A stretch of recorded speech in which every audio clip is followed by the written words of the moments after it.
The world has the present monetary system from which gold has been eliminated, and as a consequence there is no way to control the growth of debt.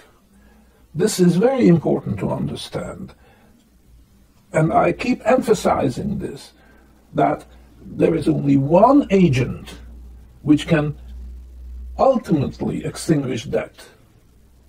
And I say ultimately, as opposed to shifting debt.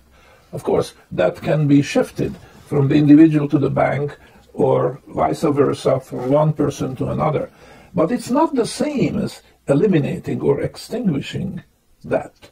If you want to extinguish debt, there's only one way, and this is paying gold money. Because all other instruments are also a liability of someone else.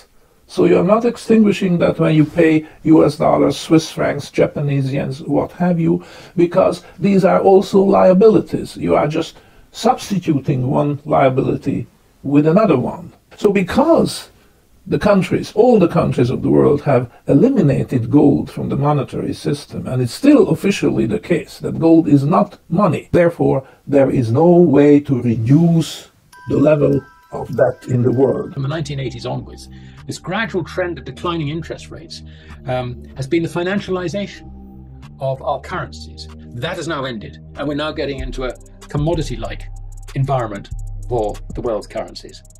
And that is very, very bad news for Western currencies. You cannot measure economic progress. So this growth thing, just forget it. I mean, it's complete nonsense. All you're recording is changes in the level of bank credit and currency. I mean, what's going to happen with this is quite simple. The contraction of bank credit is going to accelerate, and that's going to accelerate very, very quickly. So what the central banks will do, being Keynesian, is they will run scared of a recession, of deflation as they call it.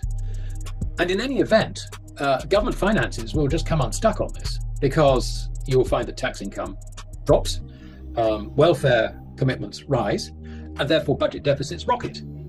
So what do? Do they cut spending? No, they don't. What happens is they finance the deficit, basically, out of printing money, printing currency, rather, I should say. And this time, what we're doing is we're replacing bank credit with central bank credit, commercial bank credit with central bank credit.